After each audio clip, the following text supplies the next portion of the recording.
بلو world کے معزز دوستوں السلام علیکم۔ پاکستان میں عید الاضحیٰ کب منائی جائے گی؟ لوگ عید الاضحیٰ کے معاملے میں پریشان ہیں اور سوال کر رہے ہیں کہ عید الاضحیٰ 31 جولائی کو ہوگی یا 1 اگست کو۔ پچھلی عید کی طرح اس بار بھی مفتی منیب الرحمان اور وفاقی وزیر وفات چودھری آمنے سامنے ہیں۔ وفاقی وزیر وفات چودھری کا کہنا ہے کہ عید الاضحیٰ 31 جولائی کو ہوگی، جبکہ منیب الرحمان کہتے ہیں کہ فواد چودھری جاہل ہے۔ پاکستان کے وفاقی وزیر برائے سائنس و ٹیکنالوجی فواد چودھری کہتے ہیں عید الاضحیٰ 31 جولائی 2020 بروز جمعہ کو ہوگی۔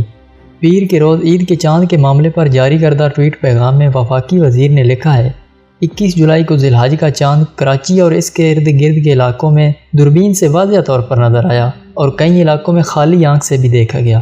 انہوں نے سوشل میڈیا کے صارفین کو بتایا کہ چاند کی لوکیشن کے لیے روایتی ایپ بھی استعمال کیا جا سکتا ہے۔ فواد چودھری کے ٹویٹ پر کافی لوگوں نے اپنا رد عمل پیش کیا۔ چیئرمین روایت حلال کمیٹی مفتی منیب الرحمان نے کہا کہ چاند کے سائز سے تاریخ کا تعین کون سی کتاب میں لکھا ہے؟ یہ فواد چودھری کی جہالت ہے۔ آپ لوگ جانتے ہیں کہ مفتی منیب الرحمان کی فواد چودھری سے نہیں بنتی۔ مفتی منیب الرحمان نے فواد چودھری سے سوال کیا۔ انہوں نے پوچھا کہ فلکیات یا سائنس کی کس کتاب میں لکھا ہے کہ چاند کے سائز سے تاریخ کا تعین کیا جائے؟ منیب الرحمان کا کہنا تھا کہ سائنس سے ناواقف خود کو سائنس کا امام سمجھ رہا ہے اور یہ فواد چودھری کی جہالت ہے۔ مفتی منیب الرحمان نے فواد چودھری سے کہا قمری مہینے کی 29 تاریخ کو چاند غروب آفتاب کے بعد موجود ہو اور نظر نہ آئے تو مہینہ 30 دن کا ہوگا اور اگلی شام تک اس کی عمر 24 گھنٹے بڑھ جائے گی، اس لیے یہ نسبتاً بڑا نظر آئے گا۔